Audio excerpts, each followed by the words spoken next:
things that I sort of wanted to talk about is people may ask the question, why Elasticsearch? Why the change? Why aren't we just sort of continuing to add features and sort of move this forward?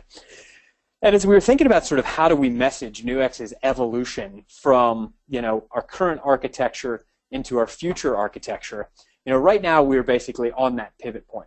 Our investment in Elasticsearch is not just about adding a new feature. It's basically about upscaling Nuix's architecture for the future and how can we start to face some of the challenges that our customers are seeing, both around cybersecurity, but also around real-time data, as well as size, speed, and scale. So as we were looking from an engineering perspective about how do we make that next step, how do we embrace the growth, how do we deal with larger and larger item counts, we started doing some proof of concepts about 12 to 18 months ago with Elasticsearch. And so we're now just coming out of that with obviously version 7. But it's important to understand sort of the notion of the significance of both the implementation of Elasticsearch, but also really the evolution of the engine. Because Nuix's unique selling proposition is truly the engine. But one of the things that I've found is that over the years, lots of people sort of think of the engine as a bit of code, and we really need to sort of, as an organization, think of it as sort of a little bit more amorphous entity, that it's Nuix's unique selling proposition, and it's the engine provides lots of capabilities and competencies. And so I put together this deck that sort of talks about the evolution of the engine. And so it starts with the patented Nuix engine, basically parallel processing and binary extraction. And the reality is, at the end of the day, there's zeros and ones out there, and it's basically stored in hex, and we're trying to put all these pieces together. But what is unique about the parallel processing framework is really this is the core element of the engine. This is where the unique selling proposition, this is where the patent lives, is how do we manage this? How do we go in and how do we extract direct binary data? So how do we look at a corporate email, or excuse me, a corporate EDB? How do we seek to the byte offsets? How do we extract that information out with one worker, and then with another worker target the exact same file but pluck out that attachment? Again, this is what we talk about when we talk about the parallel processing framework. This is what we talk about when we talk about the value of binary extraction. This is how we get in and really deliver that core value proposition. We're even seeing use cases at folks like E&Y where they're leveraging the engine, purely the engine. No database, no normalization. We're basically taking unstructured information and shooting out JSON documents out the back. This is also the same idea around sensitive data finder and some of the other use cases where we're basically running Nuix without an index. How can we basically leverage that parallel processing to get the max? And so when you take the content, the binary level extraction, we're seeking in, reading the offsets. You've got multiple workers all working against the same individual file. You get unbelievable speed and scale, and you get the ability to do all of this information in parallel. This is really sort of what is, at a technical level, the core engine. But as we describe the engine, let's turn the dial all the way back to when I joined Nuix, sort of in 2007-ish, is we talk about parallel processing. And so we talk about the parallel processing framework, and then we feed it into a Derby and Lucene pair. So we feed it into our back-end database pairs. That was really, really powerful. Gave Nuix a huge boost in performance that we could start to scale vertically on a single piece of hardware, and then we could do something that no one else could do. We could have multiple workers targeting a single PST. In 2007, that was unheard of. Everyone else was automating Outlook, and they were doing these different API things, and it was all terribly slow. The patented Nuix engine took a revolutionary new approach to how to extract that information. And so within that very simple movement, we basically accelerated and launched Nuix down a path. And we called that the engine, the ability to do that parallel processing. The next thing we did is then we added in federated search and basically allowed us to search across all of these Apache Derby and Lucene pairs that were being created by each individual worker. That was 2.16. The next thing was 2.18. In 2.18, we brought in parallel exports and added in the scripting API. So parallel exports allowed us to basically win the SEC contract. So that allowed us to go from raw data in all the way out faster than anyone else. And we won the Securities Exchange Commission contract because we could do 250 gigs of PSTs in and out in a single 24-hour period. That was what we called the engine. We enabled it to do more with the scripting API and put more control in the hands of our customers. But again, the definition internally of the engine expanded. In 3.0, we added a new UI. We tried to make it easier, more powerful, more scalable, more flexible, gave the users more control. In 4.2, we added in machine learning. We increased the capability. We also took the scripting API to new heights by building completely new user interfaces on top of it. We built Nuix Visual Analytics. We built Luminate on top of the scripting API, but all of that built on top of the engine. We then took it further, added more capabilities. We added a REST API. We embedded the OCR technology inside the engine so that now it's running within our worker structure. So instead of farming it out, we're basically doing it all under the hood with Abby. We then basically added the REST API to facilitate directors. So again, taking the definition of the engine and expanding it, doing more around our core competencies, around parallel ingestion, parallel export, making it smarter, making it go faster. Again, 5.2 increases the capability. We add in WRA as a different way in which you can interact with it. So we're doing more work to make the engine APIs more scalable. We're adding in more machine learning.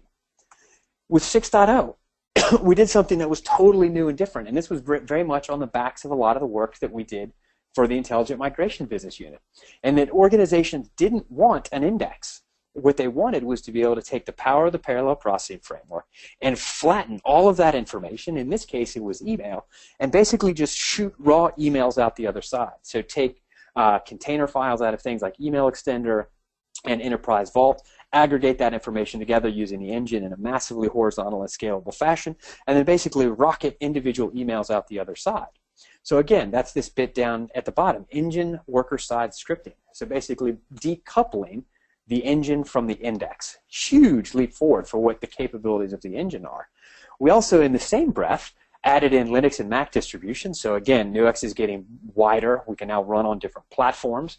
But we also started to respond to some of the cybersecurity use cases. And in that vein, we added in the ability to handle logs, SQL, PCAP data. So our customers had come to us and said, hey, look, we're using Nuix for traditional HR investigations, this type of work.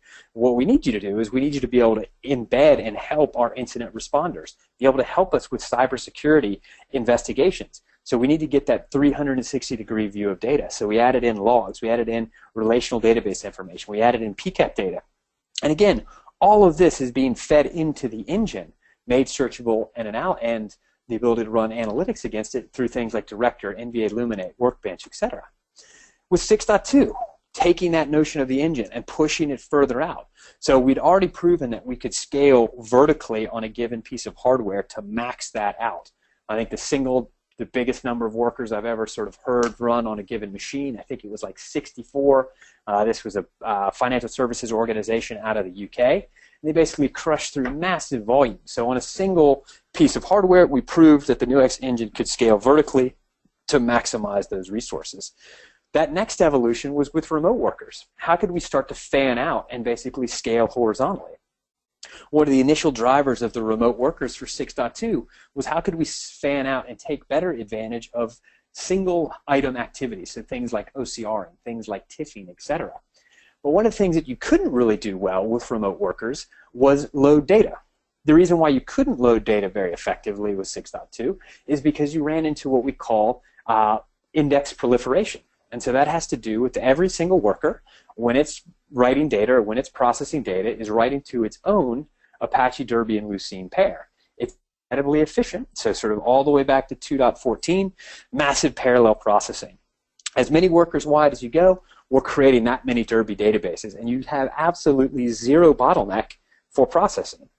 Where the challenge comes in is when you start to have to search that information or aggregate or dedupe or build item sets or all of those types of set arithmetic that you have to do across all of that data. So remote workers pushed us horizontally, but it didn't really solve that problem of, okay, great, now I've got all these indexes, now what do I do with them? And we've had solutions consultants and SEs that have done some really clever workarounds around case subsetting and squishing those things down, but there still was a problem. We were winding up with too many indexes, and so we really couldn't go super wide. We couldn't run 100 workers. We couldn't run 200 workers all on the same job. In the same breath, we also started to encounter item count challenges. You know, as we started to deal with more cybersecurity use cases, we were loading log data in. And so for a 10 gig set of log data, you know, that's a trivial amount of unstructured information. Yet 10 gigs of compressed logs could be a couple 100 million rows. And so we were encountering more item count challenges. So that led to sort of really starting to look at what it would take to take Nuix to the next level. How can we scale out the back-end architecture? How can we take those next steps to really move the engine architecture forward? With remote workers, we scaled it really wide on both the inbound and the outbound. With 6.0, we basically separated the engine out. And so we started to look at other technologies. We evaluated a bunch, but really settled in on Elasticsearch. The reasons behind Elasticsearch is it's familiar enough because of its Lucene base. It's also really become the dominant NoSQL full-text search engine on the market. And so we started to see what we could do if we could load the data in. And so original prototypes were actually using just the raw engine to basically push data directly into Elasticsearch. So we proved that point, and we proved that Elasticsearch could scale with our type of data. We then took on the mantle of embedding Elasticsearch fully under the hood. And so that's the work that Sits and the city engineering team have been doing. It's really sort of take and give our customers Elasticsearch as an alternative. And again, this is probably about the third time that I've said this during this call. Elasticsearch is an alternative. It is not the only alternative. Organizations can still keep their exact same workflows with Derby and Lucene that they do today. And many workflows will not benefit from Elasticsearch. There's no need to have a big networked, redundant, clustered environment if all I'm doing is basically transactional LSV discovery processing, where I load, I dedupe, I date filter, and then I spit the data out the other side, and I never go back to that case. Using Elasticsearch for that kind of use case is probably a waste. So stick with the existing workflow. Stick with the Lucene 5. So within version 7, we've upgraded to Lucene 5 to make that faster and more efficient, as well as keep current. So again, lots of efficiencies all around. But the important thing is Nuix still defines all of this as the engine. So we started with the engine being basically just a parallel processing framework. But now we've got machine learning, we've got the engine APIs, we've got REST APIs, we're leveraging Elastic APIs, we've got the remote workers, Elasticsearch, OCR embedded. We've got all of this depth and breadth. But for Nuix, it's still the engine. And this notion of it being the engine really allows us to take one of the most critical steps for Nuix into the future. And that's basically to allow the engine to get real time. So Elasticsearch, one of its other tremendous attributes is you can search it in real time as data is loading. So anybody that's worked closely with Workbench or any of our other products know that while you're loading data into an existing Nuix case, you cannot search it. So that case is locked or off limits. That all changes with Elasticsearch because Elasticsearch's backend allows you to interact with it. It also means that by the time we get to 7.2, we can start thinking about streaming information in. So think of real-time feeds. Think about continuously updating. Think about use cases where organizations are continuously searching while data is being loaded. It also sets us up brilliantly for cyber. The Nuix adaptive security is basically driving a huge amount of information off the endpoint, and being able to stream that information in real time into a platform in which we can lay down all of that event data. So whether it's DNS lookups or object lookups or threads or processes, etc., lay that down in concert with any of the existing autopsy data from mobile forensic images, from information we pulled off the file system, etc., and basically put that all into one massive hopper under the flag of the engine. And so really when we think about sort of Nuix's evolution from Nuix 7 and Elasticsearch to 7.2, this is very much about Nuix's technical evolution. As we continue to evolve our product and as we continue to look to the future, how do we get the most out of our investment? How do we stay current? How do we stay in step with the scalability requirements as we go?